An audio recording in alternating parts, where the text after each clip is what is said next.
샬롬 할렐루야. 고린도전서 13장 13절. 그런즉 믿음, 소망, 사랑 이 세 가지는 항상 있을 것인데 그 중에 제일은 사랑이라. 아멘. 제목은 믿음, 소망, 사랑입니다. 주님을 영접한 분들은 항상 믿음, 소망, 사랑을 가지고 살아가지요. 그렇지 않다면 세상 사람과 다를 바 없이 힘든 삶을 살 수밖에 없습니다. 연단과 어려움 중에도 믿음, 소망, 사랑이 있으면 넉넉히 승리하며 더욱 큰 믿음으로 성장할 수가 있지요. 믿음, 소망, 사랑을 우리의 삶에 어떻게 적용할 것인가에 대해서 구체적으로 살펴보겠습니다. 첫째, 믿음이 항상 있는 사람입니다. 믿음은 전지전능하신 하나님이 살아 계신 것과 하나님께서 나의 아버지가 되심을 믿는 것입니다. 믿음은 평안할 때뿐만 아니라 어려움과 연단 중에 빛을 발하지요. 하나님을 의지하는 믿음이 있으면 감당치 못할 어려움을 만나도 천지전능하신 하나님이 함께 하시니 가장 합당한 때 역사하심으로 문제가 해결되고 응답됨을 믿을 수가 있습니다. 사도 바울은 우리가 사방으로 우겨쌈을 당하여도 쌓이지 아니하며 답답한 일을 당하여도 낙심하지 아니하며 핍박을 받아도 버림받지 아니하며 거꾸러뜨림을 당하여도 망하지 아니하고 라고 고백합니다.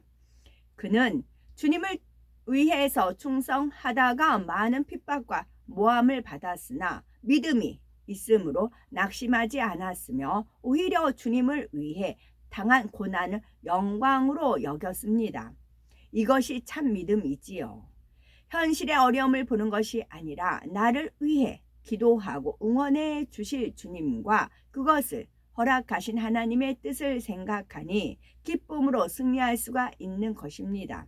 우리가 하나님을 의지하려면 죄에 담이 없어야 합니다. 그럴 때 담대한 믿음으로 나아가며 시험을 통해 내게 바라시는 하나님의 뜻을 찾을 수가 있지요. 예를 들어 주변 사람을 통해서 애매한 말을 듣고 미움을 받을 때 그저 슬퍼하고 힘들어 한다면 이는 참 믿음이 있다고 할 수가 없죠. 참 믿음이 있으면 우선 내가 상대에게 잘못한 것이 있는지 돌아보고 잘못이 없다면 기뻐하며 하나님의 뜻을 구하며 기도할 것입니다. 그럴 때 성령께서 깨닫게 해 주시죠. 이 일로 나의 마음을 넓히고 큰 사랑을 이루게 하시는구나. 믿음의 선진들은 이와 비교할 수 없는 모함을 당해도 기뻐하셨는데 나는 어떠한가? 라고 떠올려 주시니 기뻐하고 감사할 수가 있으며 하나님의 뜻을 깨달아 행하는 만큼 연단의 축복으로 바뀌는 것입니다. 이처럼 시험을 통해 나를 온전케 하실 하나님을 믿어드리며 자신의 부족한 것을 채우고 선과 사랑으로 하나님을 기쁘시게 해드리기를 바랍니다. 연단을 통해 하나님께서 내게 원하시는 것이 무엇인지 그 뜻을 찾아 아름다운 열매로 나올 때 이것이 참 믿음인 것이며 큰 믿음으로 성장할 수 있는 기회가 됩니다. 빌립보서 4장 6절에서 7절. 아무것도 염려하지 말고 오직 모든 일에 기도와 간구로 너희 구할 것을 감사함으로 하나님께 아뢰라. 그리하면 모든 지각에 뛰어난 하나님의 평강이 그리스도 예수 안에서 너희 마음과 생각을 지키시리라 말씀한 대로 이것이 시험을 신속히 마치고 어려움을 믿음으로 승리하는 방법이요 믿음 있는 사람의 행함입니다. 하지만 참 믿음이 없고 불같이 기도하지 않으면 어려운 현실을 보며 불평하며 슬퍼하며 힘들어합니다. 그러다가 하나님을 원망하기도 하지요. 이는 연단의 어려움을 가중하며 하나님의 도우심을 받을 수 없는 행함입니다. 그러니 믿음으로 해결하는 것이 아니라 사람의 방법대로 문제를 풀어가지요. 환경과 상대를 탓하며 미워하고 싸우고 다투기도 합니다. 그러면 원수마귀 사단이 더욱 방해를 하니 문제가 더 어려워질 수밖에 없지요. 믿음이 항상 있는 사람은 시험과 연단 앞에서도 항상 기뻐하라, 쉬지 말고 기도하라, 범사에 감사하라 말씀하신 대로 행합니다. 나아가서는 어떤 핍박이나 어려운 상황에서도 선과 진리만 쫓지요.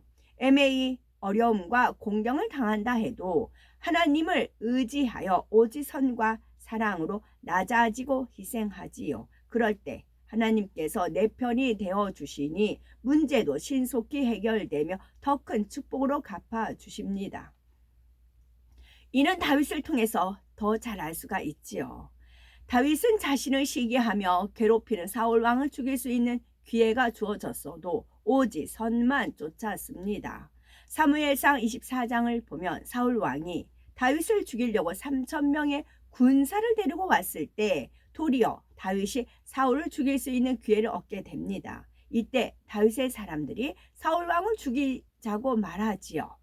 사무엘상 24장 4절 여호와께서 당신에게 이르시기를 내가 원수를 네 손에 붙이리니 네 소견에 선한 대로 그에게 행하라 하시더니 이것이 그날이니다 라고 하지요. 하나님의 말씀까지 인용하며 절호의 찬스라고 하고 있습니다. 하지만 다윗의 의견은 다윗의 소견은 무엇이었습니까? 끝까지 선대하는 것입니다. 다윗은 사울 왕을 해치지 않고 그저 옷자락만 가만히 뵐 뿐이었지요. 이때 사울 왕은 감동을 받아 변화된 것 같지만 또다시 다윗을 죽이려고 쫓아오지요. 하지만 하나님은 선을 행하고 오직 하나님을 의지한 다윗의 편이십니다. 결국 이 연단을 통해 그를 큰 그릇으로 만들어 사울 왕을 대신하는 이스라엘의 왕이 되게 하셨습니다.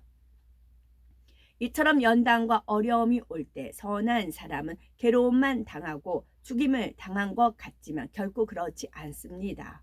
살아계신 하나님께서 그의 편이 되시니 결국은 크게 영광을 돌리고 승리하는 것입니다. 그러면 소망이 항상 있는 사람은 어떨까요? 천국 소망이 있으면 어려움 중에도 지치지 않고 넘어지지 않을 수가 있습니다. 또한 어려운 현실 뒤에 있는 영의 세계를 바라보기에 기뻐할 수가 있지요. 그러니 어려움 중에도 충성의 행함이 나옵니다. 힘든 일이 있으니 하나님의 일은 뒷전인 것이 아니라 하나님을 기쁘시게 할 수 있는 일을 찾아 더 힘써 충성합니다. 또한 어려움 중에 악한 사람들의 거짓말과 악을 보니 반대인 선이 더 사모되고 거짓과 악이 없는 천국 소망이 거집니다. 그러니 기뻐할 수가 있고 예배 때나 기도 중 찬양 중에 하나님의 사랑과 위로를 느낄 수가 있지요. 초대교회 성도들도 핍박이나 어려움을 당할 때 천국 소망으로 승리하였습니다. 고린도후서 4장 16에서 18절 그러므로 우리가 낙심하지 아니하노니 겉사람은 후패하나 우리의 속은 날로 새롭도다. 우리의 잠시 맞는 환난에 경한 것이 지극히 크고 영원한 영광에 중한 것을 우리에게 이루게 함이니 우리의 돌아보는 것은 보이는 것이 아니요 보이지 않는 것이니 보이는 것은 잠깐이요 보이지 않는 것은 영원함이니라 하셨습니다. 얼마나 멋진 고백입니까? 훗날 주어질 하늘의 영광에 비하면 지금의 당하는 환난과 어려움은 가벼운 것이고 잠시 잠깐이라 고백합니다. 평안하고 행복할 때만 아니라 어렵고 힘들 때 천국 소망으로 승리할 수가 있어야 하지요. 하지만 참 소망이 없는 사람은 현실만 보며 지치고 힘들어 합니다. 소망이 없으니 성령 충만함도 잃고 기도도 하지 못하니 주어진 사명도 감당하지 않지요. 이때 힘써 부르짖어 기도하고 하나님을 기쁘시게 하기 위해 충성하면 위로부터 성령 충만함이 임하며 문제를 해결할 힘과 지혜가 옵니다. 사랑이 항상 있는 사람은요. 구약시대나 신약시대의 하나님의 사람들과 주님의 사도들은 어려움을 만나도 자신에게 주신 아버지 하나님, 주님의 사랑을 생각하며 승리하였습니다. 주님이 나를 위해 당하신 고난이 얼마나 큰데 내가 당한 어려움으로 힘들어 하겠는가 생각하면서 넉넉히 이기셨지요. 진정 하나님을 사랑한다면 교회가 어려울 때 더 열심히 기도하고 금식하며 하나님을 기쁘게 할 것입니다. 사람 앞에서 행하는 것이 아니라 하나님께서 보고 계시니 더 힘써 충성하며 헌신해야 할 것입니다. 일꾼들은 한 영혼도 잃지 않기 위해 힘써 충성하지요. 지금까지 받은 은혜와 사랑, 축복을 생각한다면 너무나 많은 감사가 넘칠 것입니다. 그 사랑으로 어려움과 연단을 기쁨과 감사, 믿음으로 승리하는 것, 이것이 참된 신앙생활입니다. 그리고 받은 사랑으로 나를 힘들게 하는 사람이라도 사랑하고 용서할 때 아버지 하나님을 닮은 참 자녀로 성장할 수가 있지요. 우리는 어려움과 연단을 얼마나 믿음, 소망, 사랑으로 승리하셨습니까? 부족한 모습이 있었다면 신속히 모든 일에 믿음, 소망, 사랑을 대입하여 채우시고 하나님께서 진정 사랑하고 기뻐하시는 우리가 되셔야 되겠고, 베드로전서 1장 7절 너희 믿음의 시련이 불로 연단하여도 없어질 금보다 더 귀하여 예수 그리스도에 나타나실 때에 칭찬과 영광과 존귀를 얻게 하려 함이라 말씀하신 대로 연단과 어려움을 믿음, 소망, 사랑으로 승리하여 하나님께서 자랑스러워할 만한 참 자녀들로 나와야 되겠습니다. 아멘.